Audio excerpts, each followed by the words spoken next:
Itu kan ada cuplikan yang viral ya, kurang lebih 2 menit lah ya. Kemudian diambil sedikit. Nah, materi yang diambil itu ada di pengkajian Ramadan yang dilangsungkan di Universitas Muhammadiyah Jakarta, berlangsung dari 8 sampai 10 Ramadan. Itu di kisaran 18 sampai 20 Maret 2024. Jadi isi materi sesi 4. Bukan hanya saya, ada juga saudari Ustazah Oki Siana Dewi itu ya, karena itu talk show sifatnya. Dan ini yang penting, jamaah yang datang itu bukan kalangan awam, bukan yang tidak tahu ilmu, tapi utusan dari setiap provinsi se-Indonesia. Di situ ada majelis tarjih yang bagian konstruksi hukum fikih, ada beberapa profesor, ada mubalig, ada macam-macam dan sebagainya. Karena sifatnya pengkajian, bukan pengajian. Beda. Kalau pengajian ngaji, kita belajar ya dan seterusnya. Kalau pengkajian itu analisis, menganalisis, meneliti dan melahirkan satu kesimpulan. Baik, secara singkat dan padat saja karena kita bagi dengan cepat. Yang diambil di cuplik itu diantaranya ada satu pertanyaan tentang hukum musik. Sebetulnya ada satu pernyataan, ada satu pertanyaan. Pernyataannya dari moderator yang menyamakan Quran dengan musik, dan saya bantah tegas itu dengan dalil dan seterusnya. Yang kedua, yang ini yang penting, pertanyaan tentang musik, tentang hukum musik ya. Nanti teman-teman bisa lihat tuh, klik aja di YouTube tuh gampang, pengkajian Ramadan UMJ ya, nanti keluar tuh, itu ada kurang lebih 2 jam di situ. Kemudian saya jawab dengan menyampaikan 2 hal. Pertama, ini standar kami, saya menyampaikan sikap sebelum menyampaikan hukum. Sikap saya terhadap musik, karena saya ini senang Quran, cinta Quran, dan berharap menjadi bagian dari ahli Quran, maka posisi saya menjauhi musik karena saya tidak suka musik. Gelombang musik itu nggak sama dengan gelombang Quran. Itu poin saya.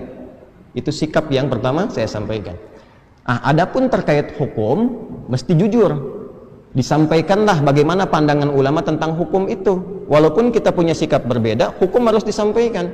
Antum mau kunut, boleh, tapi antum sampaikan dalil yang tidak kunut. Supaya nanti saat ada orang tidak kunut, antum mengerti. Anda tidak kunut, boleh, tapi ketika Anda tidak kunut pun harus disampaikan dalil yang kunut bagaimana, supaya tidak mencela ketika orang menunaikan kunut. Maka saya sampaikan kemudian pendapat-pendapat ulama terkait dengan hukum musik itu pada 3 aspek utama.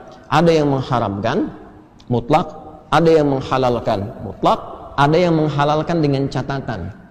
Saya uraikan secara singkat karena waktunya terbatas. Yang mengharamkan ini dalilnya, ini turunannya. Yang membolehkan seperti ini, yang mutlak itu langsung saya tolak, ini abaikan saja. Yang membolehkan dengan catatan begini, begini, begini. Kemudian didialogkan. Ya, yang satu saya turunkan ini yang surat Luqman ayat 6. Kemudian sampailah pada titik surat Asy-Syu'ara. Saya sampaikan makna Asy-Syu'ara jamak dari kata syair, ya, syair itu artinya begini dan sebagainya. Nah, yang dicuplik itu yang itunya aja tuh. Ya. Syair pemusik, lalu disimpulkan dan dibuat sebuah framing.